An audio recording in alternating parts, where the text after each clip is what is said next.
And so we have lost ourselves in the world. We have had a great time in the world, and we have, in a sense, made ourselves a part of the world.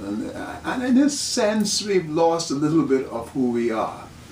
The same thing with media, you know. The one wonderful thing about the Bahamas today is it's such an open society. And it's wonderful because of that.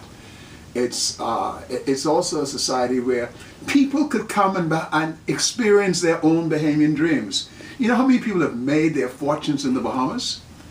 You'd be surprised. But I don't think you would be surprised, because you're aware of things that have happened and people who have come here and people who have made it in this country. And so this has been a fantastic country, all right? And the only thing that I think has gone wrong with it is that sometimes we forget that we have to continue to make it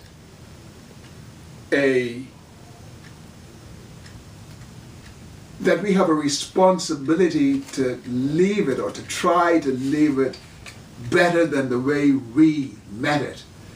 Now, with our own career, with our own profession, broadcasting, especially broadcasting, which was a narrowly defined profession when I came into it, but today is all things now. It's open. You could be any kind of broadcaster you want. And in exercising those options, we sometimes go overboard.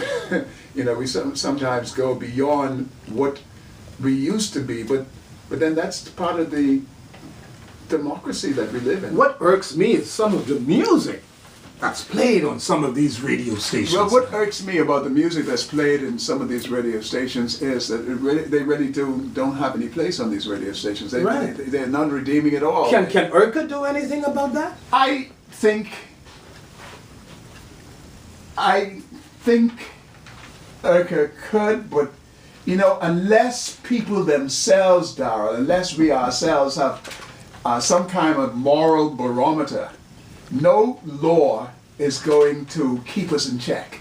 Unless we ourselves feel that we have a moral sense of direction, no law that is passed on the books, or no organization that's outside of ourselves is going to create, you know, make us better people.